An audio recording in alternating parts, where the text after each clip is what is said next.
در قسمت جدید کمیک جنجالی پسران ابرقهرمانی رو میبینیم که هم بتمنه و هم آیرون من، اما به هیچ سوراخی رحم نمیکنه.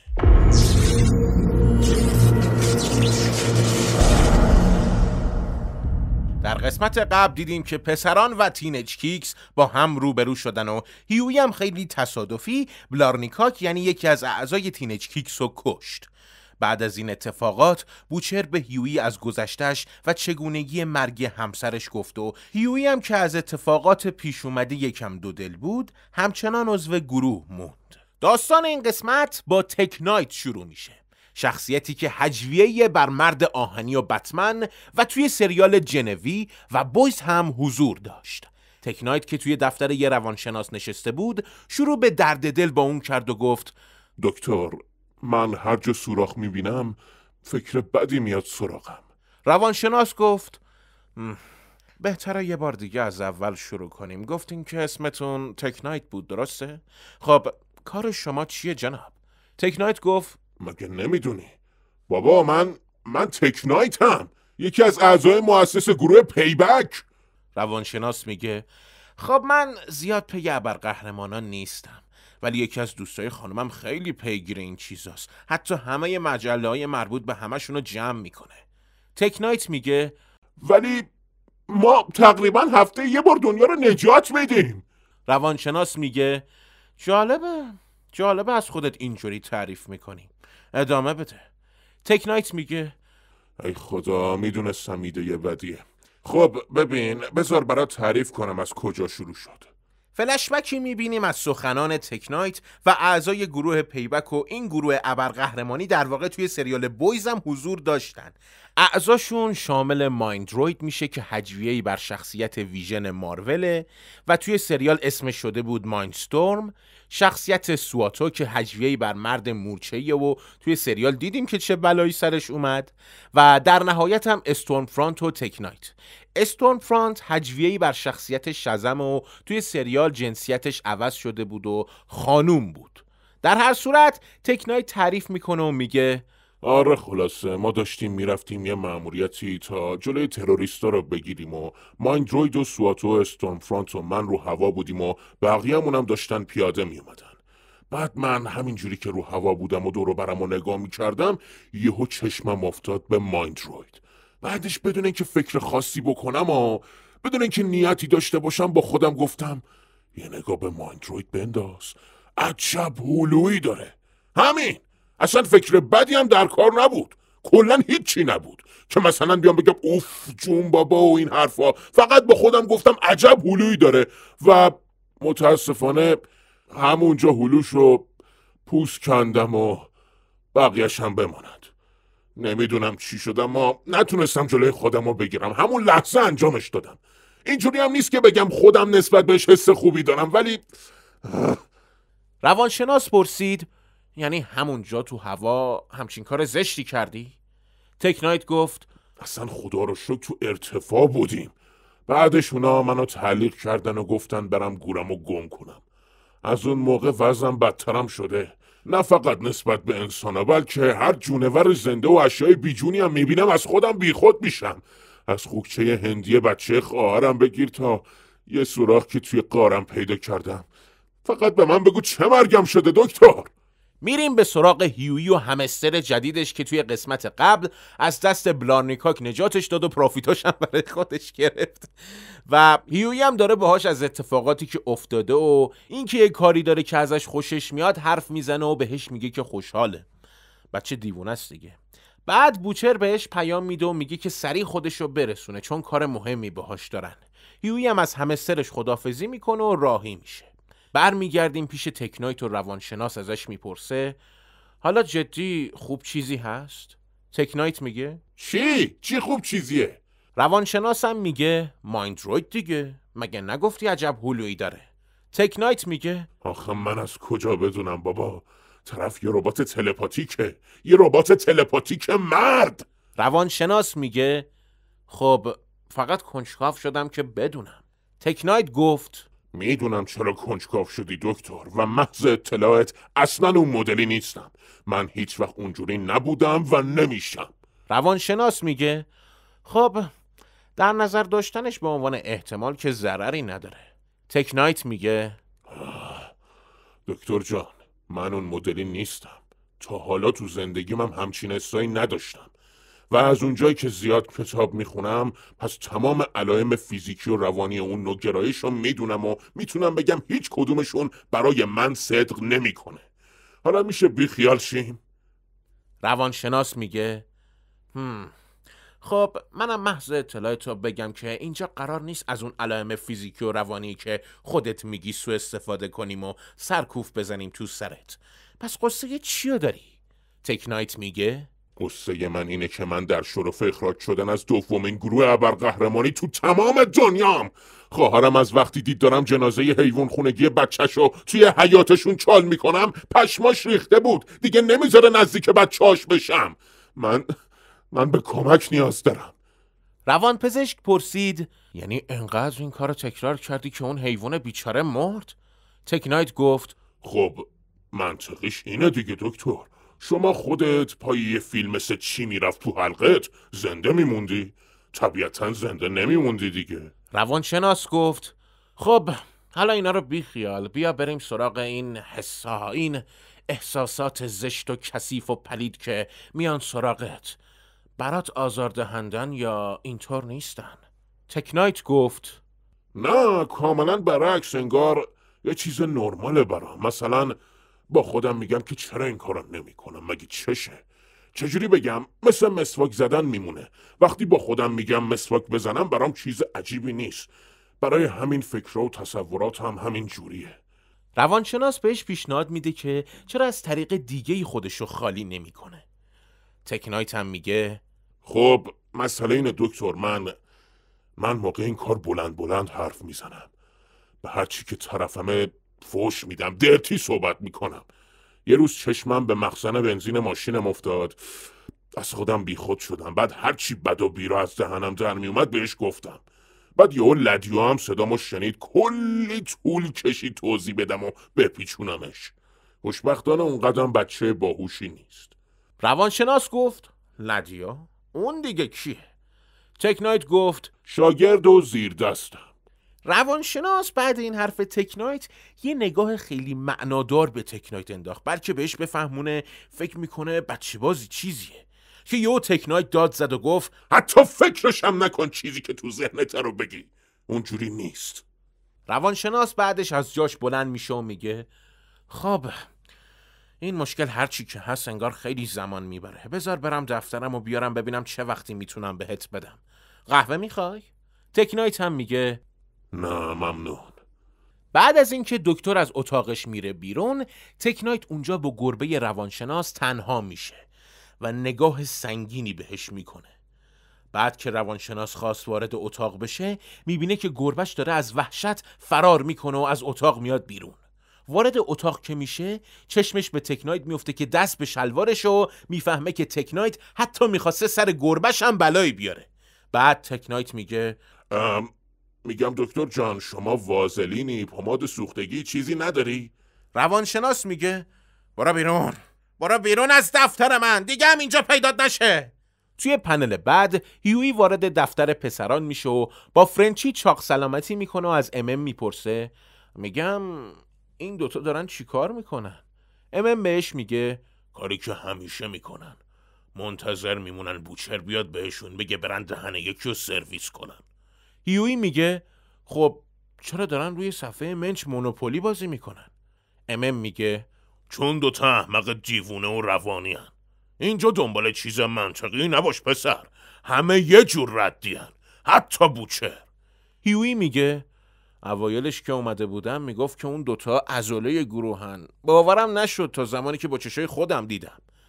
گفت آره باز خوبه همیشه اینجا پلاسن، حواسشون هست.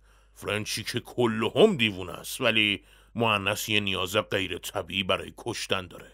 واسه همینم رفت یه مدت برای مافیا کار کرد. هر کاریم بکنه نمیتونه جلوشو بگیره. یه جورایی ناراحت کننده است میدونی؟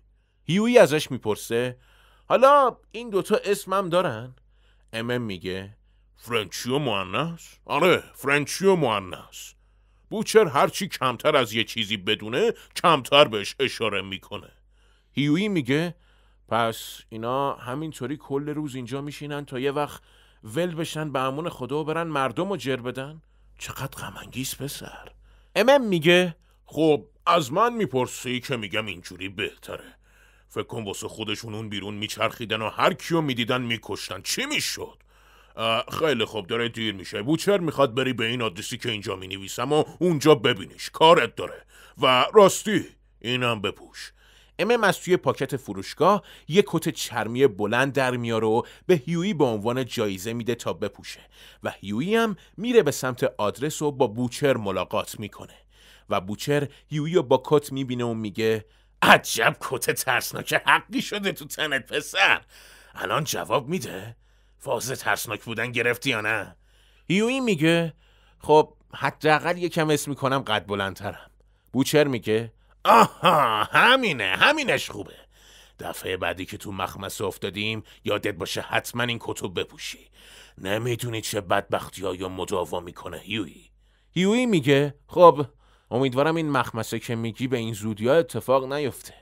بعد بوچر و هیویی وارد یه مغازه کمیک فروشی میشن و میبینن صاحب مغازه که مرد چاقی با برادر چاق خودش بود داره با یکی جر و بحث میکنه و همش بهش بد و بیرا میگه و بوچر میاد و بهش سلام میکنه و طرف میگه بوچر ای کثافت حرومزاده، چطوری؟ خیلی وقت ندیدمت.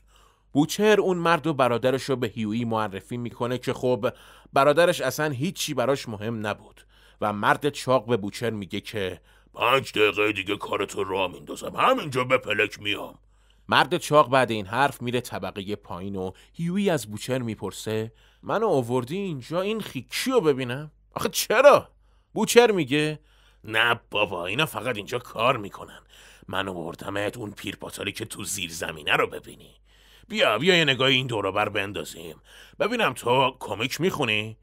هیویی میگه آره، ولی از وقتی 5 سالم بود دیگه نگاه به کمیک ننداختم. بوچرم میگه دنیای خوبیه برای خر کردن مردم. ملت میشینن پای داستانای اقدامات فداکارانه و قهرمانانه این اسکولا و همش اونا رو میخونن و از گندکاریا و کثافتکاریاشون خبردار نمیشن. مثلا این ابرقهرمانه رو میبینی؟ مرده. اون بغلیشو میبینی؟ اونم مرده. اون تو پاچش رفته. اونی که زنه مرده. اون سیاپوسته هم که میگه هوادار سیاپوستاست غلط اضافی میخوره. اون سیاپوسته 10 تا زن سفید فقط باشون رابطه داشته. اون یکی هم که بغلش میبینی تو شاش و خون خودش غرق شد. اون یکی هم خوردنش. هیویی چشمش به یه ابرقهرمان روی کاور یکی از کمیک بوکا میفته و میگه که هی من این یارو رو میشناسم. این یارو مگه موقع نجات دنیا نمرد؟ بوچر میگه آها اونو میگی؟ نه بابا، مثل چی ایدز داشت. هیچ اقدامی هم در جهت بهتر شدنش نکرد. بعدش هم 3 تا دختر بدبخت و مبتلا کرد. منم رفتم مردونگیشو بریدم و خوروندم به خودش. و این آقای محافظ هلز کیچن دیگه مجبور نشسته دستشویی کنه. هیویی میگه پناه بر خدا، اینی که گفتی انگار یه کابوس بود تا واقعیت. توی پنل بعدی میریم به سراغ تکنایت که برگشته به غار خودش و زیر دستش لدیو که هجویه‌ای بر رابین زیر دست بتمن بود به استقبالش رفت. و البته این لدیو توی سریال بویز هم حضور داشت که سرنوشت زیاد جالبی نداشت، تبدیل شده بود به یه جورایی برده. ولی خب به استقبال تکنایت میره و بهش میگه تیکه چطوری؟ باز چی شده آقا گندهه؟ چرا اخمات تو همه؟ بیا بریم یکم ورزش کنیم. تمرین سخت و طاقت فرسا راحت اون اخماتو باز میکنه. تکنایت میگه نه نمیخوام لدیو، تو برو ورزش کن، به کار خودت برس، من حوصله ندارم. لدیو شروع میکنه به نرمش و ورزش جلوی تکنایت و خب لباسی که تنش بود یکم بیش از حد نمایان و تنگ بود و بهش میگه که ای بابا بی خیال دیگه، بیا با هم چربی بسوزونیم. 1 2 1 2. لدیو که داشت همینطوری دلار راست میشد چشم تکنایت افتاد بهش و فکرای بد دوباره به سراغش اومد و اون با خودش گفت ای وای ریدم توش. توی پنل بعد میریم به سراغ بوچر و هیویی و اون مرد چاق میاد بهشون میگه وقتش آزاده، میتونین برین طبقه پایین. هیویی و بوچر میرن طبقه پایین کمیک فروشی و هیویی میگه اینی که میخوایم ببینیمش کیه؟ بوچر جواب میده و میگه طرف تو دهه 50 نویسنده کمیک بود. وات یکی استخدام کرد تا راجع به قهرماناش داستانای خفن بنویسه و خب برای اینکه بتونه چیزای خوبی ازشون بنویسه هر چی کثافت کاری و گندکاری ازشون بود جمع کرد و کرد تو مخ خودش. هیچ کس اندازه اون از ابر قهرمانا نمیدونه. هیویی میگه خب اسمش چیه؟ بوچر جواب میده و میگه اون اسم نداره پسر، بیشتر افسانه داره. افسانه راجب کارایی که کرده. بهتره بگم خودش یه پا افسانه است. اون لجنده. توی صفحه بعد وقتی وارد زیرزمین میشن، پیرمرد عینکی کوتاه قدی که داشت با یه خانم خوشو بش میکرد پشماش میریزه و میگه ای لعنت خدا بهتون، آدم نمیتونه اینجا یکم واسه خودش مثل آدم ایجاد خلوت کنه؟ بوچر به خدا اگه دوباره ایستگاگیریه پدرتو در میارم. بوچرم میگه شرمنده رفیق، ببخشید منظوری نداشتم، جمع کن خودتو دیگه. لجند به زنه میگه بره و به هیویی رو میکنه و میگه خب پسر جان، اومدی دستبوسی کنی یا اومدی پابوسی؟ کدومش؟ هیویی میگه جان؟ لجند اینجا یه سری چرت و پرت و خزعبلات میگه تا هیویی از سرش باز کنه، چون فکر میکنه طرفدار کمیک بوک و بد و بیرا تا دلتون بخواد بهش میگه. اما بوچر میگه که اون طرفدار نیست و عضو جدید گروه پسران و لجند تازه دوزاریش میفته و میگه که اوه خوبه، پس برگشتیم به بازی. توی صفحه بعدی لجند میگه میدونین اینجوری خیلی برامون خوب شد، راحت ترم شد. بوچر میگه خب پیام داده بودی بیام، کارم داشتی؟ لجند پرونده یا از لای پوشه هاش در میاره و میگه نوه خواهر من اسمش سوئیس کوچولو بود. یه حرومزاده 6 ماه پیش از بالای یه ساختمون انداختش پایین. پلیسا گفتن پروندهش زیادی داستان داره و گردن نگرفتنش. پس تو باید راستوریستش کنی. بوچر میگه یعنی میگی پرونده‌ای که پلیسا گردن نگرفتن و داری میدی من برات حلش کنم، کسی که برای عدالت میجنگه؟ این چه بولشتیه؟ آخه به من چه؟ لجند میگه به من چه درد؟ تو به من بدهکاری. بعدش هم اون حرومزاده‌ای که این بلا رو سرش آورده این بی‌ناموسه. تازه میخواسته سرش بلاملا هم بیاره، بلاملای بد. لجند کمیکیو در میاره و نشونشون میده و بوچر میگه ببینم این سوینگ وینگ نیست؟ لجند میگه آره، بچه ی حلقه به گوش تکنایت. بوچر میگه بچه حلقه به گوش تکنایت؟ مگه اون لدیو نیست؟ لجند میگه این بچه اولین لدیو بوده، اول زیر دست تکنایت بوده، الان هم شده سوینگ وینگ. این خودش یه جورایی اشاره داره به قضیه نایت وینگ، دستیار اول بتمن که یه جورایی اولین رابینم بود، بعدن شد نایت وینگ. بعد لجند از هیویی بابت اینکه فکر کرد طرفدار معذرت میخواد و میگه که از این فاز کمیک بوکی خسته شده و یادش میفته که چه کسایی تو این راه خواستن دهنش رو سرویس کنن. بوچر به هیویی میگه خب پسر جون، کمیکو میخوای بهت بدم یا پرونده رو؟ هیویی میگه میشه پرونده رو بدی به من؟ بوچر میگه نه نشد، عیب نداره، بریم یه پیتزا میزنیم، تو کمیکو بخون منم پرونده رو. توی صفحه بعدی میریم به غار تکنایت و میبینیم که لدیو رو مجبور کرده هرچی تجهیزات توی غارش هست و بپوشه و هرچی وسیله هم هست با خودش سوار موتور کنه و ببره و به گروهای ابرقهرمانی مختلف ملحق بشه. لدیو میگه ولی تیکی من نمیفهمم، آخه چرا من باید برم؟ تکنایت میگه برای اینکه مرد بشی. حالا برو.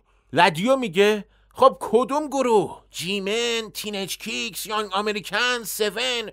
کدومشون؟ برم عضو کدومشون بشم؟ تکنایت میگه همشون. جیمن، جی فورس، جی ویز، جی نومادز، جی برید، 7، مون، تینیج کیکس، هر کدومشون مهم نیست، فقط همشونو برو عضو شو. فقط از اینجا برو. لدیو میگه ولی این ممکنه سالها طول بکشه تیکی، من نمیفهمم چرا منو میفرستی به همچین ماجراجویی ابرقهرمانانه ای. تکنایت میگه فقط برو طول سگ. بعد از اینکه لدیو رفت، تکنایت جوش آورد و افتاد زمین و نقابشو باز کرد و گفت پناه بر خدا، توف تو ذاتش، من چه مرگم شده. بعد هیویی و بوچر رو میبینیم که دارن پیتزا میخورن و هیویی که داشت کمیک سوینگ وینگو میخوند گفت این چه داستان بولشتیه؟ بوچر هم که در حال خوندن پرونده بود گفت کمیک پسر جان، مغز آدمو عیبدار میکنه.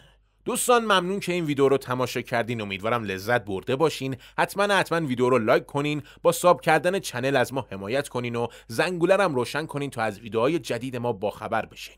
لازم به ذکرم هست که بگم تحلیلی که توی تحلیل استودیو تحلیل نشه تحلیل نیست.